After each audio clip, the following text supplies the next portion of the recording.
Part 29, Chapter 57. Terry once asked her jiu-jitsu sensei what to do if someone were about to shoot at her, and Master Lee replied, "Let them, just don't be there when they do." When Deakins screamed at her, Terry knew her time was up, so she dropped her right shoulder to throw him off balance. Then she hooked her left foot behind his left knee and pulled in, while simultaneously pushing his right thigh back with her right hand. He fell back with Terry on top of him, the gun spitting wildly to the right. One of the gunmen was hit in the neck and lay gasping for breath. Deakins was winded, and his hold on Terry was broken by the fall. She rolled from on top of him and, scrambling to her feet, bolted for the door. Hale watched as she swung out, reached for the ladder to the right of the door, and began to climb. "That's my lady," he said as he got Deakins back in his line of fire. Lying on his butt, Deakins also had Hale in his front sight. The two men opened fire. Bullets chewed up the floor of the boxcar and the side of the helicopter. Hale ducked back into the cabin, and Deakins rolled to the front of the boxcar. A moment later, the train door rolled shut.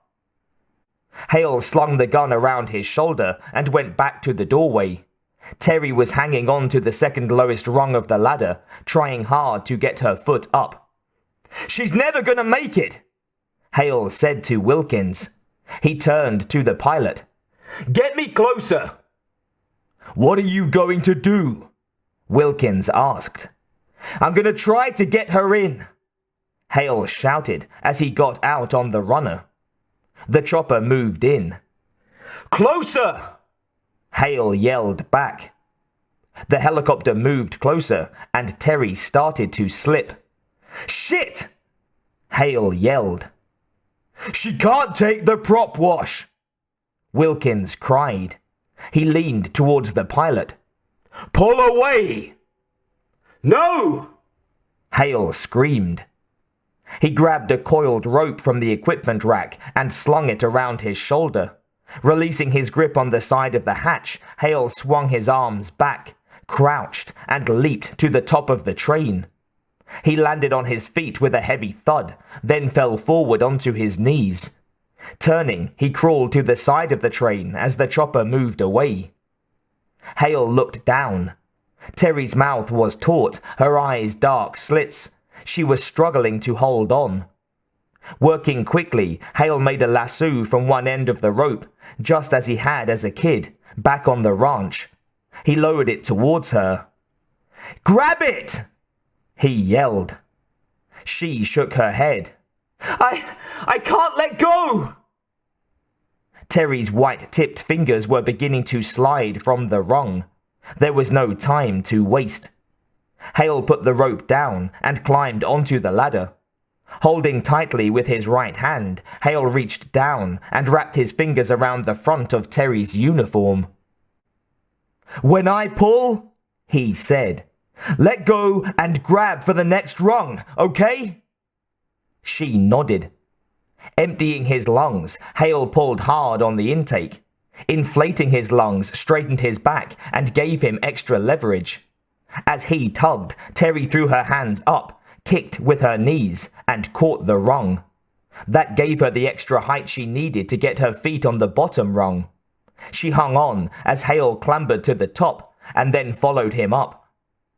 Hale looked into her eyes and put his hands on her arms. "Are you all—" Before he could finish, bullets chewed through the roof of the car. Hale flopped onto his back and pulled her over him, shielding her. She rolled off him and away from the bullets towards the satellite dish. "Next car!" she cried. "There's no one there!"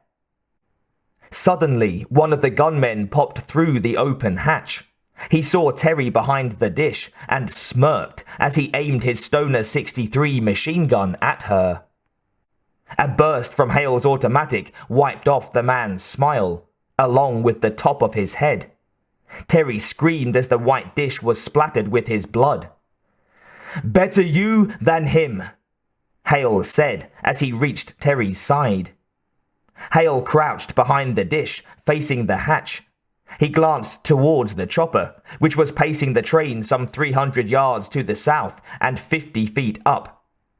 "I want you to get out of here," he said to Terry. "I'm going to motion the chopper over. When I do—" A gun barrel poked over the top of the car, between the boxcar and the flat car behind it. "Get down!" Hale cried. He got in front of Terry and fired at the gun barrel, which fired blindly. Bullets gnawed at the roof, just missing them as they hit the satellite dish and the hatch. Then bullets punched through the roof from below just beside them. "Come on!" Terry said, jumping to her feet and running towards the next boxcar. He hopped up and followed her, zigzagging to avoid the bullets of the gunman in between the cars. Hale looked back, firing as he ran, trying to keep whoever was back there from following them.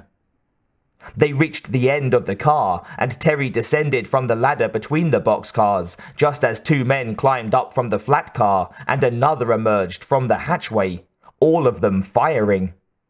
Returning their fire might have gotten one or two of them, but not all.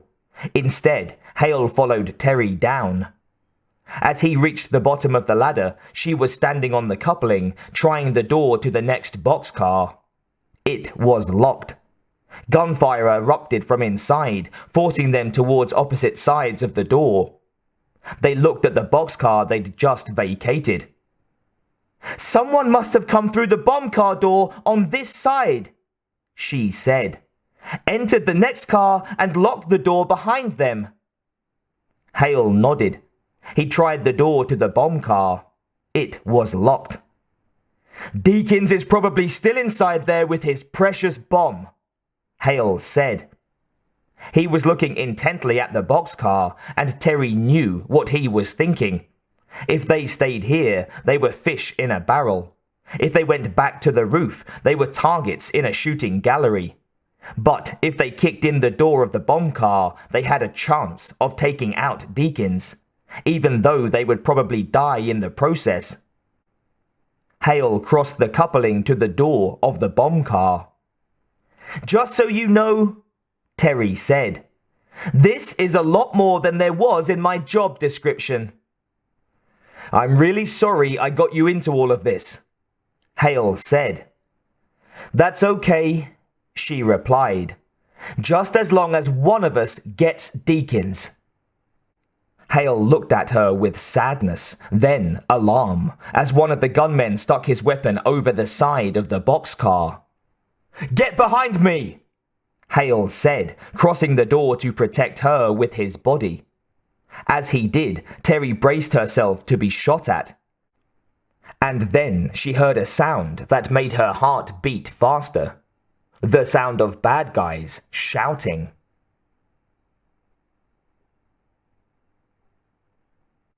Chapter 58. When Hale jumped to the train, Colonel Wilkins ordered the chopper back. His plan was to follow behind the train until Hale and Terry were both safely on top, and then move in and evacuate them. When the gunmen emerged from the boxcar with their assortment of machine guns, rifles, and handguns, Wilkins held back. Any one of those weapons would have been enough to bring down the chopper or its occupants. But when Hale and the Ranger became trapped between the cars, Wilkins forgot about the chopper. He saw two brave Americans in danger and intended to help them. His determination was bolstered when Giles, Mr. ROTC Louis, sat in front of him swearing through his teeth like the little engine that could. "I want those fucks. I want those fucks. I want those fucks." "Then let's get them," Wilkins said. The colonel gave instructions to the pilot, and the helicopter roared forward, diving towards the train. The chopper flew alongside it, level with the roof, the rotor blades spinning across the top of the cars.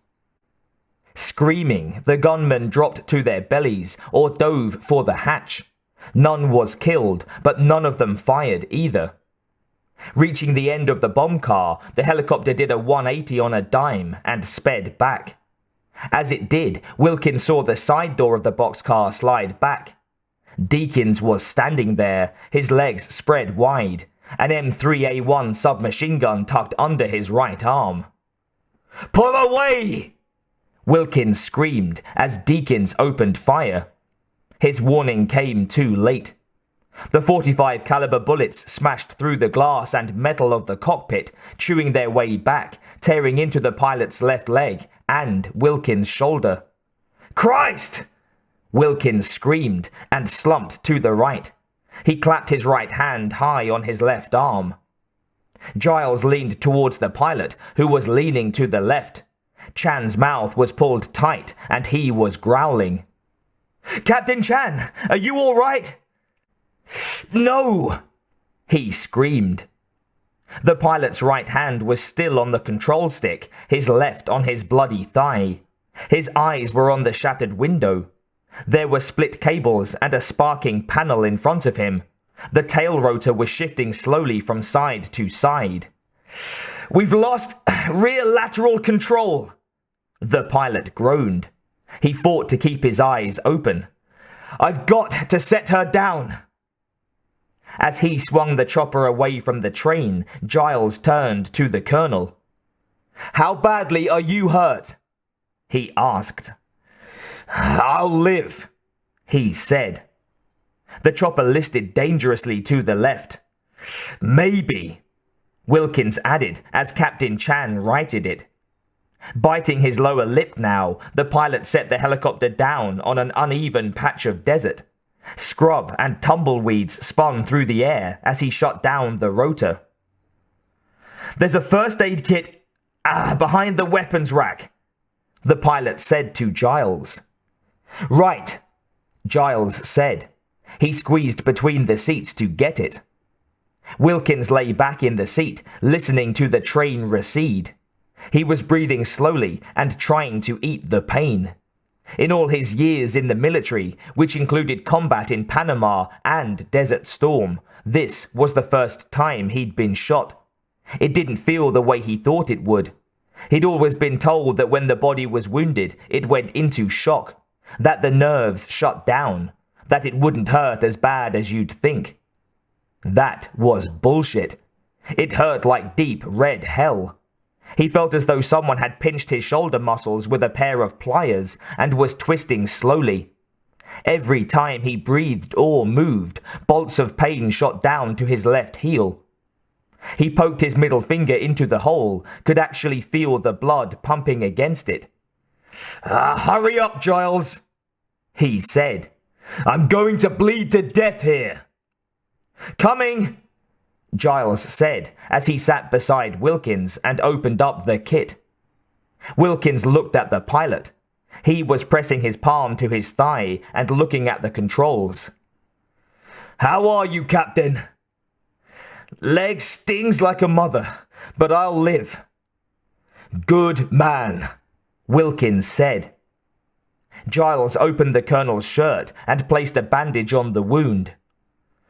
"What kind of shape are we in?" Wilkins asked the pilot. "Down, but not out," Chan said. "If Mr. Giles would pass me a tourniquet, I can put my leg back together." He held up a broken wire. "Then I can put a few of these back together and get us airborne." "Do it," Wilkins said to Giles. "To quote a friend of mine, I want those fucks."